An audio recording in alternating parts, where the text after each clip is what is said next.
Millionaire suffers an accident and is rescued by a humble woman who changes his life. Look what happened. Subscribe so you don't miss our exciting stories. Maxwell Rothschild's fingers drummed impatiently against his Italian leather steering wheel as he weaved his Aston Martin through Manhattan's busy streets. Rain pelted the windshield, and his phone wouldn't stop buzzing with messages from the board members. The quarterly meeting was starting in 20 minutes, and he was cutting it close. Something that never happened to Maxwell Rothschild, CEO of Rothschild Enterprises. "Send me the updated projections now," he barked into his phone speaker. "I don't care if the numbers aren't perfect. I need them before I walk into that boardroom." His voice carried the weight of someone used to having his commands obeyed instantly. The rain intensified, and Maxwell squinted through the windshield, pushing his car faster through the wet streets. Another message lit up his phone. The board was already gathering. His jaw clenched. In 15 years of running his company, he'd built a reputation for ruthless efficiency. He'd fired people for being 5 minutes late to meetings. Now, here he was, racing against time like some junior executive. The traffic light ahead turned yellow. Maxwell pressed the accelerator, his mind already in the boardroom, rehearsing how he'd announce the company's aggressive expansion plans. He didn't see the delivery truck until it was too late. The screech of brakes pierced the air. Maxwell jerked the wheel hard, but the wet roads offered no grip. The world spun in a kaleidoscope of grey rain and bright lights. The impact came not from the truck, but from the concrete barrier his car slammed into. The airbag exploded in his face, then darkness. When consciousness returned, it came in fragments. Pain, the taste of blood. A woman's voice, firm but gentle. "Don't move, sir. Help is coming." Through blurred vision, Maxwell saw a face framed by dark hair, rain dripping from a worn jacket. Not the face of a paramedic or police officer, just someone who had stopped to help. Someone whose clothes suggested they couldn't afford a single tire on his car. "My phone," Maxwell mumbled, trying to reach for his pocket. "I need to call." "You need to stay still," the woman interrupted, her tone brooking no argument. "Your meeting can wait." Maxwell wanted to laugh at the absurdity, this stranger telling him what to do. But when he tried, pain shot through his chest. The woman's hand was pressing something against his forehead, stemming the flow of blood. "I'm Sarah," she said, her voice steady despite the rain soaking her. "I'm a nurse at Mount Sinai. Well, was a nurse. Just lost my job last week. Actually, but that's not important right now. Can you tell me your name?" Maxwell tried to focus on her face. There was something in her eyes, not pity, not the usual deference he was used to seeing, just pure, genuine concern. "Maxwell," he managed. "Maxwell Rothschild." He expected the usual reaction when people heard his name, the widening eyes, the sudden shift in behavior. But Sarah's expression didn't change. She just nodded and continued pressing the cloth against his wound. "Well, Maxwell Rothschild, you're lucky. The airbag took most of the impact, but you've got a nasty cut on your forehead and possible internal injuries. We need to wait for the paramedics." As if on cue, sirens wailed in the distance. Maxwell's vision was starting to fade again, but he caught fragments of the scene around him. Sarah's voice giving precise medical information to the arriving paramedics. Her hand steady and warm, holding his as they transferred him to the stretcher, her figure soaked and small, watching as they loaded him into the ambulance. Just before the doors closed, he heard her say to one of the paramedics, "Take good care of him. He's got a long recovery ahead." The next few hours passed in a blur of hospital corridors, medical tests, and worried executives hovering outside his private room. The cut on his forehead required 12 stitches. He had 2 cracked ribs, a mild concussion, and more bruises than he cared to count. But it wasn't the physical pain that kept him awake that night in his luxury hospital suite. It was the memory of Sarah's eyes, the way she'd treated him, not as Maxwell Rothschild, the billionaire CEO, but simply as a human being in need of help. And something else nagged at him. She'd mentioned losing her job. at Mount Sinai, the same hospital his company had recently acquired and restructured, a euphemism for the mass layoffs he'd ordered to boost profit margins. The irony wasn't lost on him. The woman who had possibly saved his life was one of the countless people he'd dismissed as mere numbers on a spreadsheet. As dawn broke over the Manhattan skyline, Maxwell made a decision. He needed to find Sarah, not to offer her money, something told him she wouldn't accept it, but because for the first time in years, he felt something he couldn't explain. A need to understand, to make things right, to see the world through eyes that saw people instead of profit margins.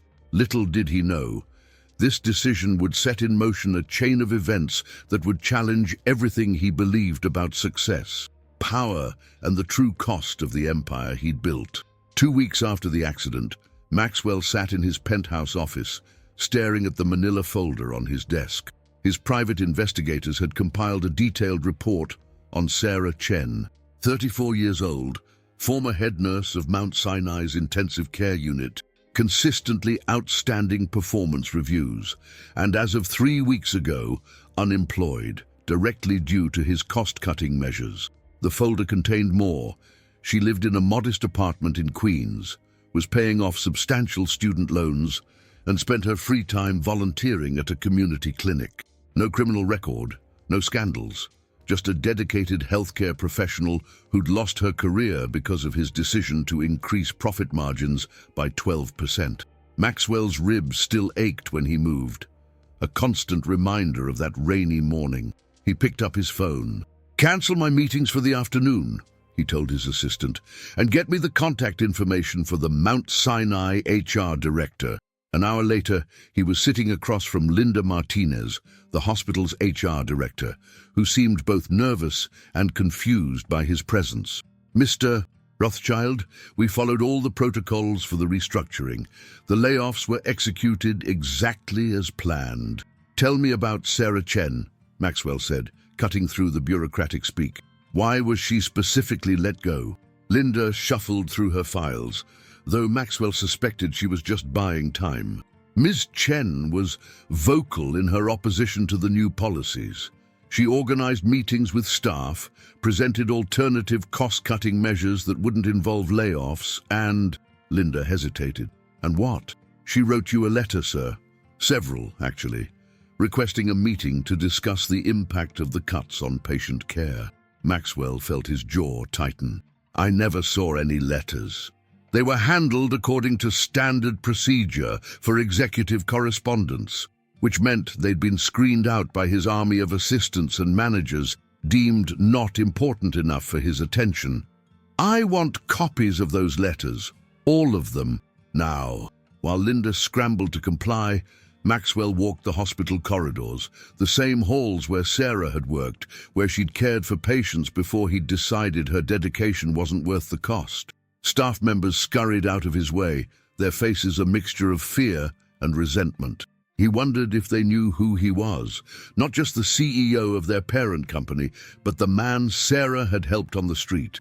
Back in his office, Maxwell read Sarah's letters. They were detailed, passionate, and frustratingly logical. She'd outlined specific ways to reduce costs while maintaining quality care, renegotiating supply contracts, implementing more efficient scheduling systems, even offering to take a pay cut herself. The final letter, dated just before the layoffs, was different, more personal. "Mr. Rothschild," she'd written, "I understand that business decisions must be made, but I invite you to spend one day, just one, walking these halls with me. Meet the patients whose lives we touch.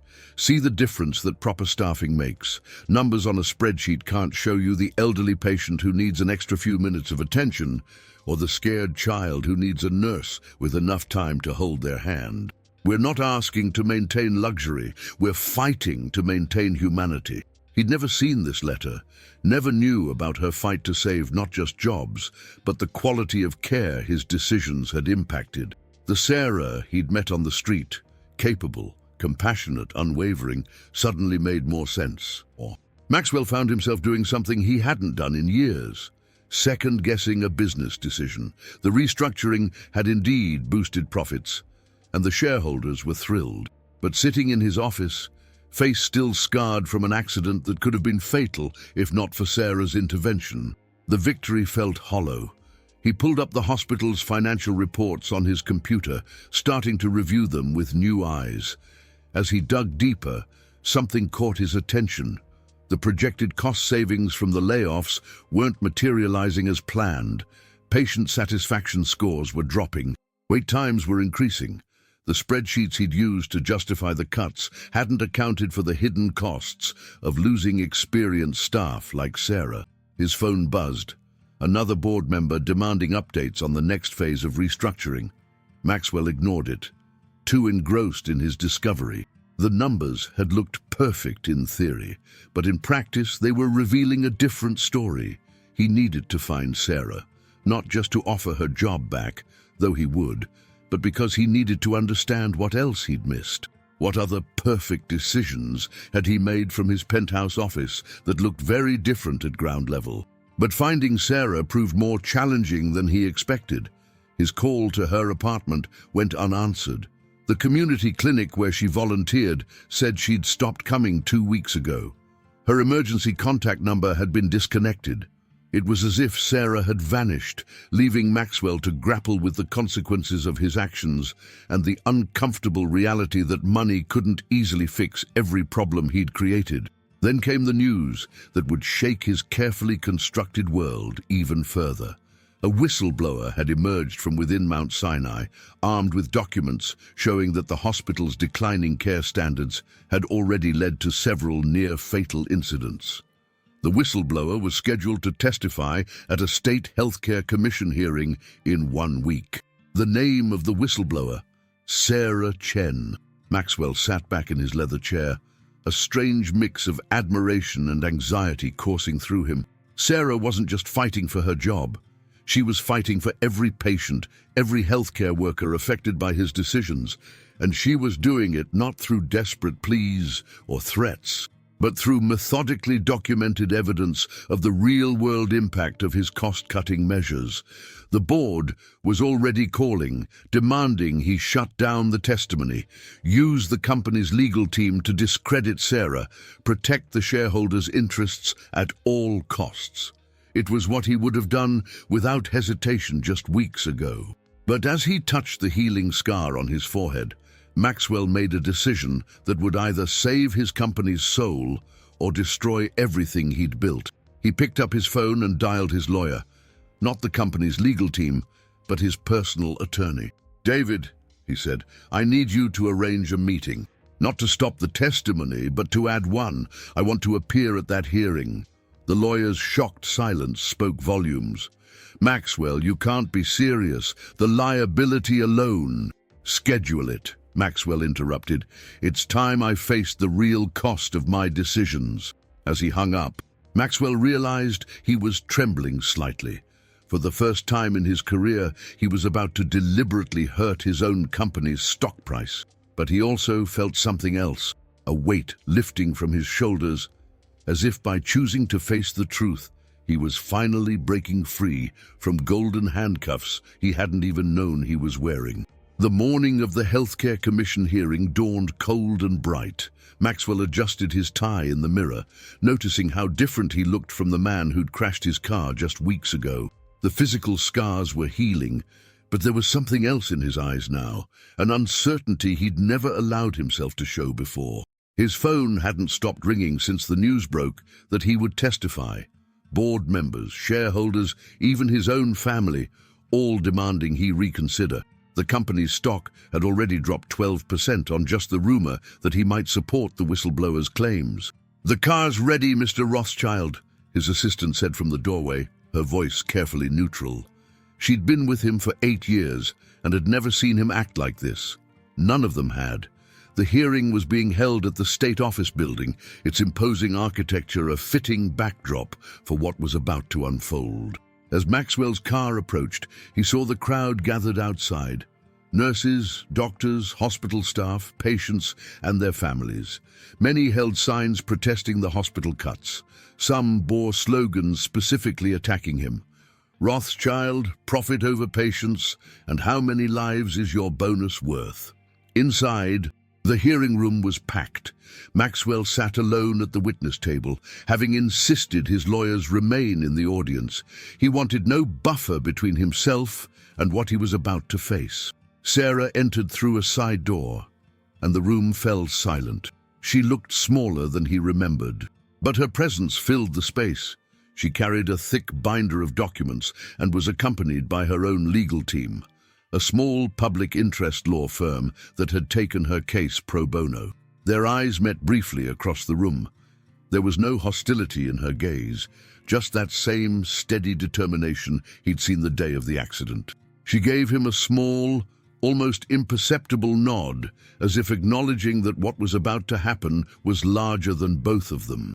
The commission chairwoman, Dr. Eleanor Hayes, began the proceedings. Sarah testified first, her voice clear and unwavering as she methodically presented her evidence. She wasn't just sharing numbers. She was telling stories. Stories of elderly patients left waiting for hours because there weren't enough nurses, of rushed diagnoses because staff were stretched too thin, of experienced healthcare workers forced to choose between patient care and protocol compliance. In the 3 months since the staffing cuts, Sarah explained, we've seen a 47% increase in near-miss incidents, cases where serious harm was narrowly avoided. I documented every case, every incident report, every complaint. She gestured to the binder before her. But what concerns me most are the cases we don't know about. The potential disasters waiting to happen because dedicated healthcare workers are being pushed beyond their limits. Maxwell found himself leaning forward, absorbing every word. He'd seen all the financial reports, but never these stories, never the human cost of his efficiency measures. Then came the moment that changed everything. Sarah presented her final piece of evidence, a series of emails between hospital administrators discussing ways to hide the declining care standards from regulators. Emails that proved they knew the cuts were dangerous, but felt pressured to implement them anyway to meet Rothschild Enterprises' profit expectations. The room erupted in murmurs. Maxwell felt the blood drain from his face. He hadn't known about these emails, hadn't known his policies had created a culture of cover-ups and compromise. When it was his turn to testify, Maxwell stood slowly, acutely aware of every eye in the room, every camera recording his words. He'd prepared a statement, a carefully crafted message his PR team had spent days refining. Instead, he pushed the paper aside. I owe this commission, and more importantly, the people affected by my decisions, the unvarnished truth, he began. 3 weeks ago, I was in a car accident. The woman who helped save my life was Sarah Chen, the same Sarah Chen my company had recently fired for daring to challenge our policies. He continued, his voice growing stronger. I've spent my career believing that efficiency and profit were the ultimate measures of success. I convinced myself that difficult decisions were simply part of good business, but I was wrong, dangerously, catastrophically wrong. Maxwell then did something unprecedented. He began to detail his own company's failings. He admitted to creating a culture where middle managers felt compelled to hide problems rather than solve them. He acknowledged that the cost-cutting measures had been implemented without adequate understanding of their real-world impact. I'm not here to defend these decisions, he declared. I'm here to correct them, effective immediately. I'm announcing a complete reversal of the staffing cuts at Mount Sinai. Every laid-off worker will be offered their position back with back pay. Furthermore, I'm establishing an independent oversight committee led by healthcare workers like Ms. Chen to review and approve all future operational changes. The room erupted again, this time in a mixture of shock, applause, and chaos. Maxwell wasn't finished, but that's not enough. The problems we're discussing today exist throughout our healthcare system. Therefore, I'm pledging half of my personal fortune, approximately $2.1 billion, to establish a foundation dedicated to supporting and improving patient care standards across all hospitals in our network. In the audience, Maxwell could see his board members frantically typing on their phones, likely watching the company's stock price plummet in real time. But for the first time in his career, he didn't care. "Finally," he said, his voice quieter now, compelling the room to lean in and listen. "I want to address the families who have been affected by our cost-cutting measures. No apology can undo the anxiety, stress, and potential harm our decisions may have caused. But I give you my word, from this day forward, Rothschild Enterprises will measure its success not by profit margins, but by the quality of care we provide." The aftermath was immediate and severe. By day's end, the company's stock had dropped 28%. 3 board members had resigned in protest. His inbox was flooded with angry emails from shareholders demanding his removal as CEO. But there were other reactions too. Nurses in the audience were crying. Former employees were calling HR asking to return. Patient advocacy groups were cautiously praising his commitment to change. As the hearing concluded, Maxwell found himself face to face with Sarah for the first time since his accident. The room was emptying, but they stood in a bubble of quiet amidst the chaos. "Why did you do it?" she asked simply. She asked, "You could have shut this whole thing down. Your lawyers could have buried us in paperwork for years." Maxwell touched the scar on his forehead thoughtfully. "You know why? That day on the street, you didn't see a CEO or a billionaire. You just saw someone who needed help. Today, I finally saw what you've been seeing all along. People who need help, who deserve better than what my spreadsheets and profit margins were giving them." Sarah studied him for a long moment, then smiled slightly. "The hospital board is going to need someone to oversee these changes you're proposing. Someone who knows the reality on the ground. Are you offering your services, Ms. Chen?" "On one condition," she said firmly. "I report directly to you, no intermediaries. And you do regular rounds with me, seeing firsthand how your decisions affect real patients." Maxwell extended his hand. "Deal. Though I warn you, I'm probably going to need a lot of guidance. It turns out I have a lot to learn about what really matters in this business."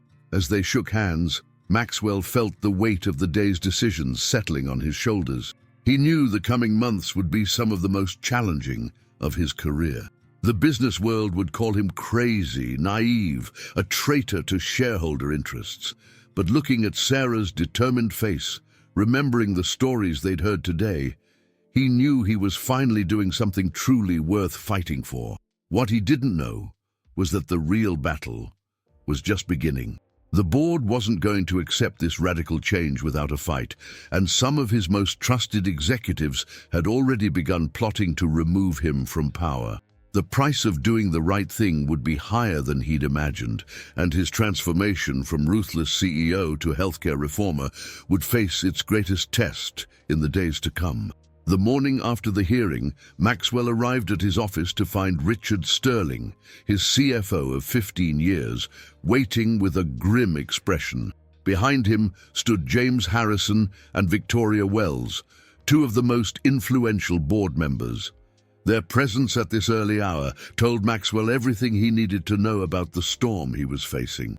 "The major shareholders are demanding an emergency board meeting," Richard said without preamble. "They want a vote on your removal as CEO." Maxwell settled behind his desk, outwardly calm despite his racing heart. "On what grounds?" Victoria stepped forward, her designer heels clicking against the marble floor. "Breach of fiduciary duty, Maxwell. Yesterday's stunt cost the company billions in market value. We have a legal obligation to our shareholders."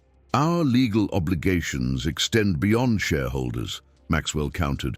"Or did you miss the part about the covered-up safety incidents?" "Incidents that could have been handled internally," James interjected. "Instead, you chose to air our dirty laundry in public. You gave control of operational decisions to a former nurse who was fired for insubordination. The board can't allow this to continue." Maxwell studied his longtime colleagues.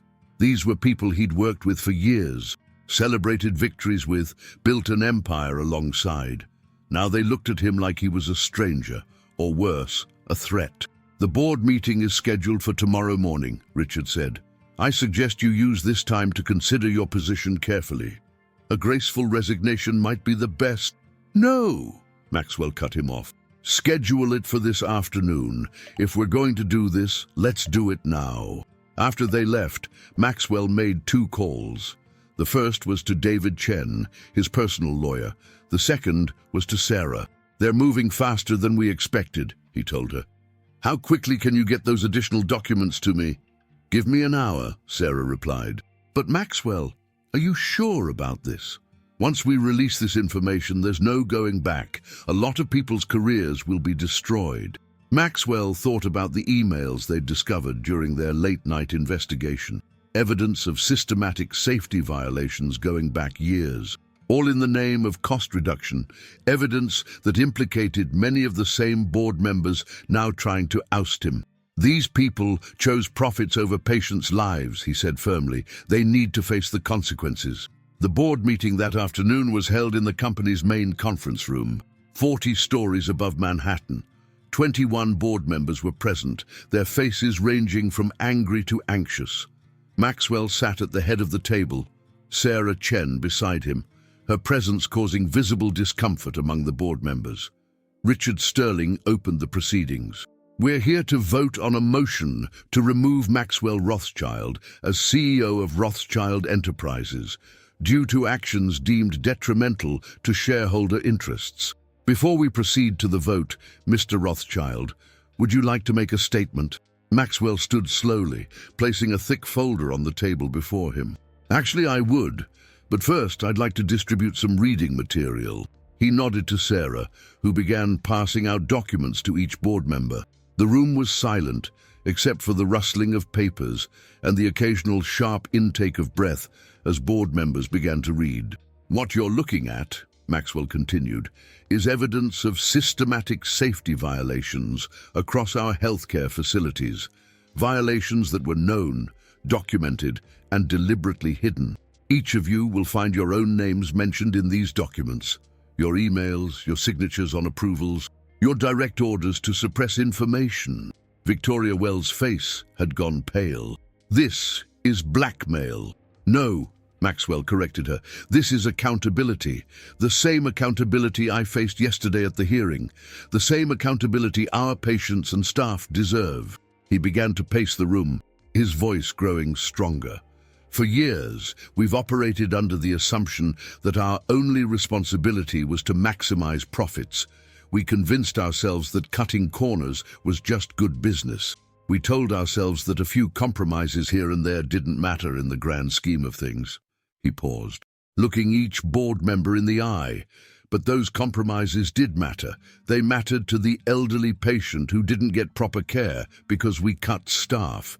They mattered to the child who suffered complications because we switched to cheaper, less reliable equipment. They mattered to every healthcare worker who had to choose between following safety protocols and meeting our impossible efficiency targets. James Harrison slammed his hand on the table. This is absurd. We operate within all legal requirements. Legal doesn't always mean right, Sarah interjected, speaking for the first time. She opened her laptop, projecting a series of graphs onto the wall. These are our patient outcome metrics over the past 5 years. Every time we implemented a cost-cutting measure, adverse incidents increased. Every time we reduced staff, patient satisfaction dropped. We've been sacrificing quality for quantity, and people have suffered as a result. Maxwell returned to his seat.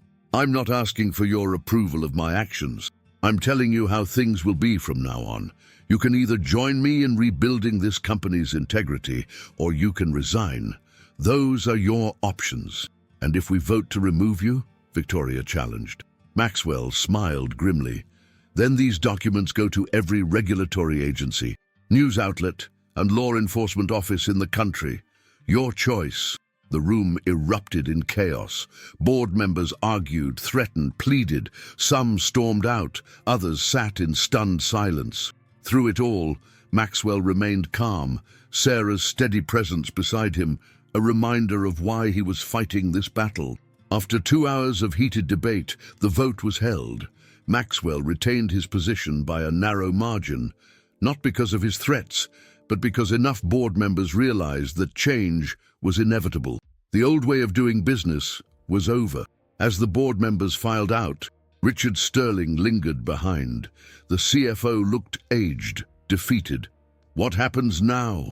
"Now," Maxwell said, "we rebuild, properly this time. Are you with us?" Richard looked between Maxwell and Sarah, then nodded slowly. "Someone needs to help manage the financial impact of these changes. It might as well be me." Over the next few weeks, the transformation of Rothschild Enterprises began in earnest. Sarah was appointed Chief of Healthcare Quality, a newly created position with broad oversight powers. Maxwell instituted mandatory monthly rounds for all executive staff. Everyone from the CFO to department heads had to spend time on hospital floors, seeing firsthand the impact of their decisions. The changes weren't easy. The stock price remained volatile. Some longtime executives resigned rather than adapt to the new culture. But something remarkable was happening in their hospitals. Staff morale was improving. Patient satisfaction scores were climbing. The atmosphere of fear and corner-cutting was being replaced by one of open communication and genuine care. Maxwell found himself working longer hours than ever, but for the first time in his career, the work felt meaningful. He was learning to see his business through new eyes, Sarah's eyes, understanding that true success couldn't be measured solely in dollars and cents. One evening, as they were reviewing plans for a new staff development program, Sarah looked up from her papers with a thoughtful expression. "You know, when I was treating you after the accident, I never imagined we'd end up here."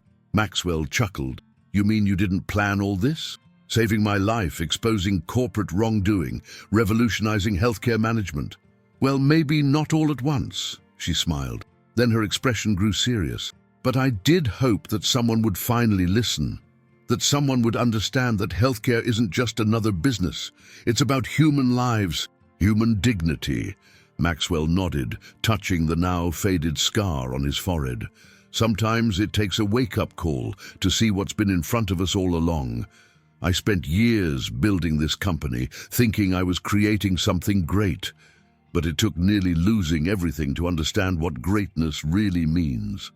As they returned to their work, Maxwell reflected on how far they'd come and how far they still had to go. The fight wasn't over. There would be more battles, more resistance, more challenges to overcome. But for the first time in his life, he was fighting for something bigger than profits and power. He was fighting for change that really mattered. What he didn't know was that the greatest challenge still lay ahead, a challenge that would test not just his new principles, but everything he and Sarah had built together.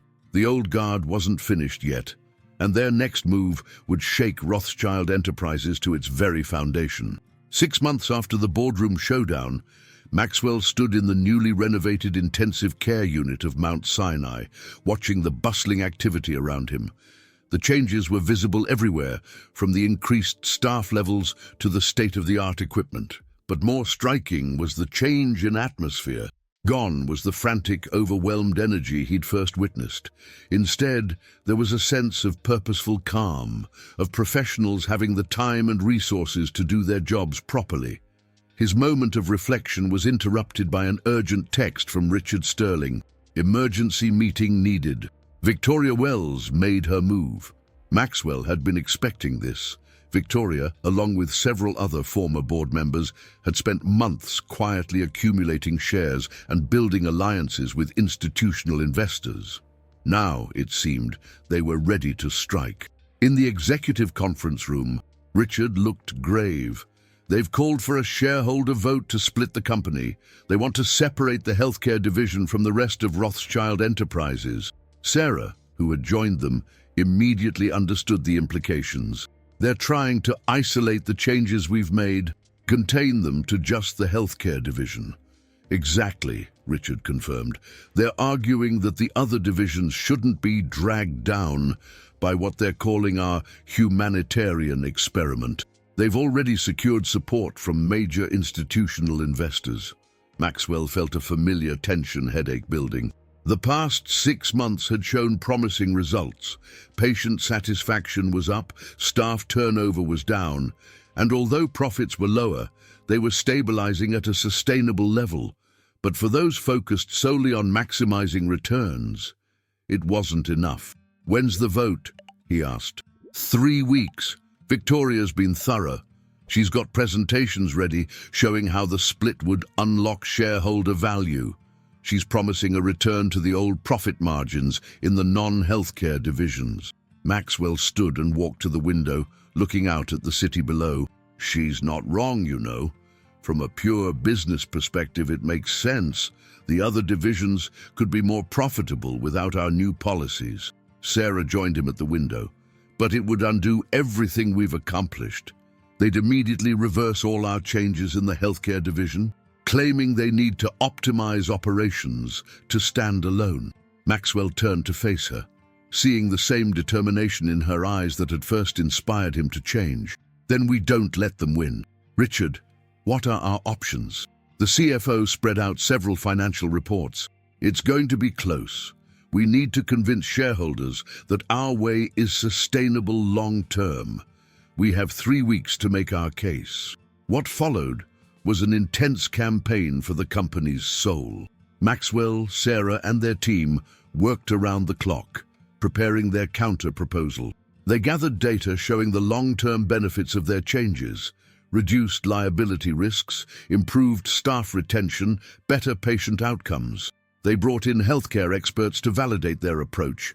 They even invited major shareholders to tour the hospitals, seeing firsthand the improvements they'd made. Victoria and her allies fought back hard, presenting sleek financial projections showing how much money shareholders were losing under the new system. They painted Maxwell as a man who'd lost his business acumen, swayed by emotion after his accident. The day before the vote, Maxwell received an unexpected visitor. It was James Harrison, one of the board members who'd originally tried to oust him. "I've been watching what you've built here," James said, looking uncomfortable in his expensive suit. "My wife, she was admitted to Mount Sinai last week. Cancer diagnosis.